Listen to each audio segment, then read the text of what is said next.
March 11, 2015, 1:49 ng hapon ang ating oras. Ako po si Papa Obet. Hello, ako po si DJ PK Babariwa. Kasama pa rin si Mama Emma. Ang bigat ng problema ni Ate Hana kanina. Sobra. Si Hana, that girl. At syempre, isa ring problema galing kay Ingrid at sa kanyang dinidate na binubuklat ang kanyang nakaraan. Hindi pa man sila sasagutin ba o hindi? Yan ang tanong ni Ingrid. Si Ate Ingrid. Sabi naman ni Caller kanina na nalulumbat po yung asawa ko.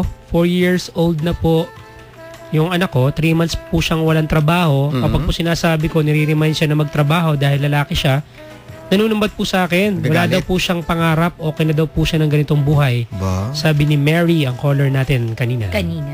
Mismo yan. Kung may reaction ka, kabarangay, pwede mong sabihin sa amin yan. Kausapin mo kami. Itawag sa amin 337172 or 337174. Hello. Hello? Yes, sir. Magandang tanghali po. Anong pangalan? Ace na lang. Si Ace. Taga saan? Taga QC lang. Taga QC. May problema ka? Hindi. May tatanong lang po sana ako. Go! Dapat bang kapag nanligawan ng babae, dapat bang ibigay yung pinaka 100%? Agad-agad? Parang kung dapat bang ibigay yung 100% na? Ang tanong, na panliligaw mo, naliligaw pa ganun? lang siya, di ba? Kailan ba masasabi na 100% na ang isang nanliligaw? Wala parang... Hindi, si caller. Kuya, para sa'yo, sige. Para malinaw sa amin kung ano talaga yung nasa isip mo. Huwag mo lang hingahan yung telepono. Kailan mo masasabi na 100% na yung binibigay mo bilang manliligaw? Sorry. Kailan mo masasabi na 100% na? Paano mo na percentage yun? Kailan mo masasabi? Halos yung previous na niligawan ko kasi taga-probinsya siya. Isang beses sa Samban, bumabiyahe ako. And then kapag kailangan niya talaga ng kausap, nandun ako. Pumupunta ka talaga? Okay. Almost 1 year ko rin siya niligawan. Hanggang ngayon, wala pa rin? Hanggang ngayon, nag-give up na lang kasi ako kasi tagal na rin kasi. okay. So, nung nag-give up ka ba, anong ginawa niya? Nag-move on, naghanap ng iba. Okay. So, hindi ka naman niya pinigilan? Totally hindi naman. Okay. So, ang tanong mo sa amin, pag nanligaw ba, kailangan bigyan ng 100%. Bakit ito ang tanong mo? Kasi nabigyan niya na. Para saan pong tanong na to? Dun sa ngayon na nililigawan ko. May bago ka nililigawan? Okay. Actually, last year ko pa kasi siya ginagawa. May experience ka dati na nanligaw ka ng malayo, binigay mo lahat. Busted. Ngayon may bago ka nililigawan, ang tanong mo sa akin kung gagawin mo pa rin yung ginawa mo dati. Kasi sabi kasi nila, mali daw yun. Kasi, di ba? Ako kasi pare, medyo hopeless romantic din ako sa ganyang bagay . Pag kaya. Mahal . Wala namang ginagawang masama, wala namang sasagasaan. Kaya ko namang pumunta ng probinsya. Mahal ko, nililigawan ko o girlfriend ko. Kaya ko namang gumastos, may panggastos. Hindi naman ako babaon sa utang. Wala namang, basta hindi mo kukompormiso yung buong pagkatao mo, gawin mo. Para sa akin, ganun. Wag mo nang i-percentage pa na 100% bang ibibigay ko, 87.2 lang. Alam mo yun, ang hirap naman ng ganun, bro. Dapat hindi lang, black and white lang. Walang gray part. Mahal mo, gawin mo, kaya mo kasi. Pag hindi kaya, tumigil lang, mag-pray. Text na lang siya ng I love you. Hindi kaya . Pero kung kayang puntahan. Kayang bigyan ng bulaklak, bugyan. Wala akong problema kahit mag-fireworks ka dyan. Kung kaya mo, mahal mo yun. May isa pa kasi akong tanong. Para kay Mama Em. Go, Mama Em. As a girl, ano bang pinaka wow factor sa babae? Pinaka wow factor, yung tipong na ano kami. Ano daw yung gusto mong ginagawa ng lalaki kapag nililigawan ka? Kumbaga, irresistible na kapag ginawa niya isang bagay. Yung pagiging gentleman niya. Yung super duper extra sweetness. Gusto mo ba ng makulit, Mama Emma? Depende kasi kung paano mo sasabihin yung makulit. Meron yung napaka mayat-maya, text. Hindi ganoon. Meron naman yung tipong hindi ka nga nagte-text pero nag-iwan ka naman bigla ng note na nagsasabing, here's your breakfast, good morning. Yun.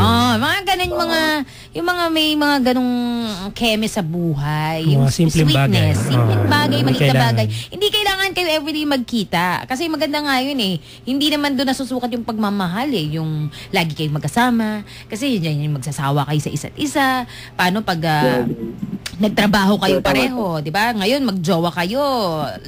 Lagi kayo nagkikita. Pag mag-asawa na kayo, hi and hello na lang kasi magkaiba ng oras nyo. So, may mga changes na mangyayari if ever dumating sa ganun. So, ngayon pa lang, kung gusto mong magpa-sweet at gusto mong mapa-wow factor si girl, lalo na nililigawan mo, edi be yourself. Tapos, ang mga babae kasi gusto niyan parang prinsesa ang trato niyan. In a way, na hindi yung parang katulong ka na. Hindi naman ganon. Yung parang ramdam ng babae na kaya kanyang sandalan. Na hindi pa siya nagsasabi ng kailangan niya. Alam mo yun, parang meron ka ng something to say na you need a hand, yung mga ganon. Ibig sabihin yung mga ganun, kahit ganun kalilit na bagay, na-appreciate din yung mga babae. Yes, Pag yes. in love ka, ultimo muta mo hindi niya kadidirian siya pa nga magtatanggal Diba pag in love ka, walang maliit na bagay. Diba, natawa ka? Diba? Alam mo, gawin mo lang yung alam mo na kaya mo. Kasi mahirap mag-pretend kuya na Baka di mo masustain. gagawin mo yung bagay na ganito para lang humanga siya. Pero sa susunod, hindi mo na kayang gawin. Mahirap yung ganyan. Basta maging totoo ka lang, kung talaga mahal mo siya, ano ba yung best na kaya mong gawin? Ipagluto siya, yung nandun ka, i-comfort siya. Diba? Basta ipakita mo na ikaw yan. Ikaw yung totoong ace. Oo, Huwag kang magpanggap. Huwag kang magpanggap na malakas. Kung mahina ka. Tama yan. Pakita mo sa kanya. Tama yan. Maganda yan. yeah, thank you, Papa Abet. Alright. Papa Kit. Mismo. Bye. Salamat si Ase. Thank you. Hello? Hello? Hello. Medyo magulo po ang linya ng connection. Ito advice para kay ate dinidate. Sagutin mo kung mahal mo na. Sabi rito, sayang ang pagkakataon. Ayusin nyo kapag kayo na. Huwag na, matututo naman daw yung tao kapag kayo na. Kasi mahal na raw So sasagutin agad? Sagutin na, sabi ni Texter 1494 says, Joy of Cavite. Yung kanina yan. Para kay Ingrid na historian ang dinidate. Hello? Naghang tayo. Totoo. Hindi na napindot yung Hanging by a moment. Downloading. Malinaw na po ba, sir? Okay na, sir. Okay na. Yan. Okay, so sir, good afternoon sa inyo, sir. Papa Kiko, Papa Obet, Mama Emma. Sir. Ano lang po, si Jay po nga pala ito sa Fairview, Quezon City. Yes, ano pong maipaglilingkod namin sa inyo? Actually, nagko-comment lang po sana ako doon sa last caller niyo. Sige, yung lalaki. Kay Ace. Paano manligaw? Okay. Press, simple lang yan para hindi ka masaktan, hindi ka mahirapan. Check mo muna yung babae na sigurado sasagutin ka bago mo ligawan. Wow, assurance do. Hindi ka naman kasimple Simple. Ligawan mo yung may crush sa'yo. Kasi kahit galing mo yung babae, kung alam mo tagilid ka, bakit hindi ligawan? Okay. Kumbaga parang wag mo na ipahirapan yung sarili mo. Tama po yun. Para sa'yo, hindi uso ang challenge na naliligaw. Opo. Okay. Ayos. Kasi kung kahit gusto mo yun, kung ayaw ka naman, wala rin. Ayaw naman, wala naman, di ba? Wala mangyayari. So, ibig sabihin, hindi ka na... Check mo muna kung may chance ka, saan mo ligawan? So, parang, in short, hindi ka rin naniniwala sa ligaw. Ganun ba? Ako, Parang ganun din yung sinasabi mo. parang ganun. Yung mga simple lang naman, like yung sabi nila kayo na, yung mga simple steps. Pwede sir. na. So, i-check mo na kung sasagutin ka. So, Paano ba natin malalaman na sasagutin na ako talaga ng babae? Hindi ito? rin, Or hindi rin. sasagutin ako, mahirap Walang diba? assurance. Oo. Wala. alam mo, hanggat hindi nag-I love you at hindi niya sinasabing tayo na, wala pa rin Wala. yun. Totoo, kahit na pinapakitaan kanya ng sweetness, mamaya paasa lang si girl. Sige ka, kawawa sa ka. Ganun pala siya sa lahat. Diba? Oo. Saka kaya galit-galitan. Collect and select. Galit-galitan yung babae. Basta matrabaho ka, talagang hindi ka nagsasawa sa kasusuyo. Mapapansin ka ng babae. Napansin ka lang. Pwedeng mahulog sa yung May loob chance, ng babae. May chance, di ba? Ako doon ako sa mahal ko talaga, kahit hindi ako gusto. Para worth ang aking gamble. Mahal ko o mahal ako, gusto mo sa mahal ka. Ibang usapan yung mahal ko, mahal ako eh. Pero doon na sa liligawan lang, iba naman yun. Sa liligawan lang, doon ako sa gusto kong ligawan kahit ayaw pa niya sa akin. Try lang. Ngayon, kung gusto kong ligawan, may crush sa akin, bonus. Oo, Thank you, Lord. Sarap ng buhay. Masaya ka araw-araw noon. Oo, di ba? Nag-crush siya sa akin, gusto ko pa siya ligawan, di go. Madali na. Di ba? Let's get on. Instant yun. Sarap nun. Hello? Hi, Papa Obe. Yes, sino to? Si Ate Yoli. Bababaan muna naman kami yung telepono. Kasi babalahin mo na naman ako. Ganoon talaga, ate. Pero wag magbababa ng telepono, no? Sige, kaya pala inisnab mo ako sa SM Valenzuela. Paano naman hindi kita na inuwi, hindi kita na halata. Alain mo naman ay kasabay gwardiya. Pinapabenta mo pa ako dun sa dalawa. Paano pinapabenta? Ay, pinakita kaya sa akin yung text. Ibenta mo si Ate Violi. Oo, ikaw magsisinungaling. Hindi ko. Hindi. No. Huwag na nating paanhin. Baka mamaya kung saan mapunta usapan. Kasi tinatanong nung caller nyo, ano ba daw yung ng girl. Ang girl naman, sinasabi agad, pinapakita pag gusto. Pag hindi, hindi. Ganon. Tapos, nalulungkot ako doon kay Ma'am Hana. Nakakaiyak. Bakit ka tumatawa? Nakakaiyak eh. Hindi, kasi Ma'am Hana, kung nakikinig ka, pagpasalamat mo na nagmahal ka ng ganyan katitik. Alam mo, ang sarap-sarap kaya yung nagmamahal tapos marunong magsakripisyo. Naman! Hindi. Si Papa Obes naman, winawala yung aking concentration. Hindi ako yun. Unang-una, nagkamali ka. Napakaswerte mo, marunong kang tumanggap ng iyong pagkakamali. Nakikita ni Lord kung ano talaga yung nasa sa puso mo, kung ano ang nasa isipan mo.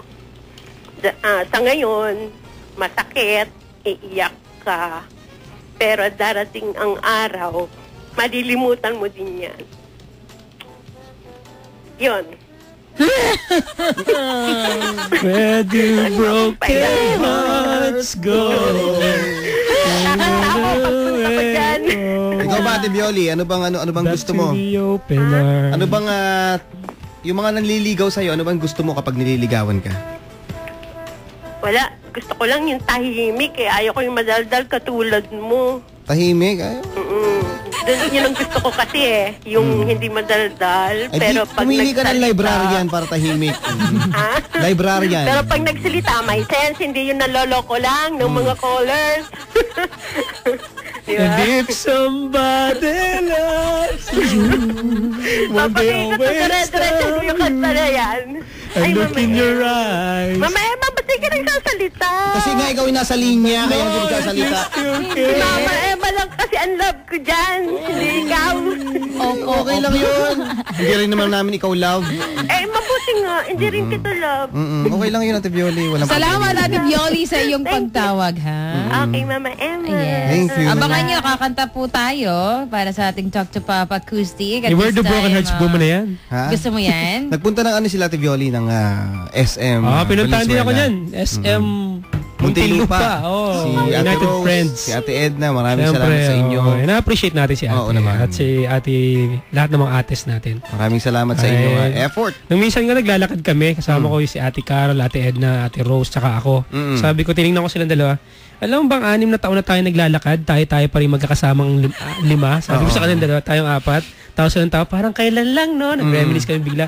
Sabi ko, oo nga, hanggang ngayon naglalakad pa rin tayong 4. Pasensya na kayo, hindi yumaman si Papa birthday ko after 6 years nating magkakakilala.